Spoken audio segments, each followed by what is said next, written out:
So we're going to start with a little sewing machine anatomy lesson. What you need to know is this is called a shank.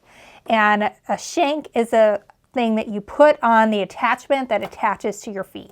Sometimes it's an all-in-one unit, like with the walking foot. Sometimes it attaches on the bottom of a kind of foot holder, for lack of a better term. But these come in low, medium, and high shank. If you have a domestic sewing machine, 9 times out of 10, it's going to be a low shank. And if you're unsure, you can go to your sewing machine manufacturer and ask them. But what size foot you need is dependent on what size shank you have. Some of them are universal, or they can go either way. Some Berninas, you can use a low or medium shank. I would recommend, if you have that option, going with medium, because you're going to have less restrictions when we work with the rulers. And some machines are going to be high shank, and all long arms are going to be basically a high shank.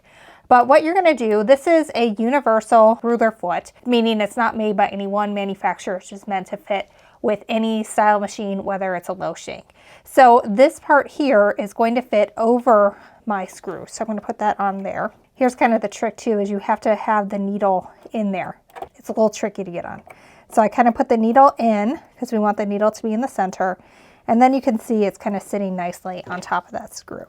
So now I'm going to get this mostly tight.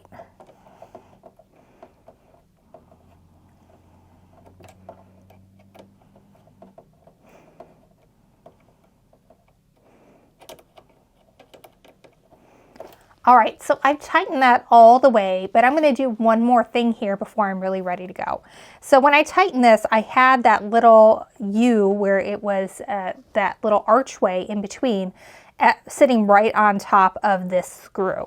Now what I'm going to do is I'm actually going to lift it up a little bit, because the limitation of the low shank machines is sometimes you can't get a ruler back beneath here because they're higher. And some rulers are made for low shank, so they're a little bit slimmer, but a lot of them are not. And so by taking this and just backing it up just a little bit, and then raising that up as much as you can to where you are still going to be able to secure your foot, you're able to give yourself a little bit more wiggle room so you can manipulate it better.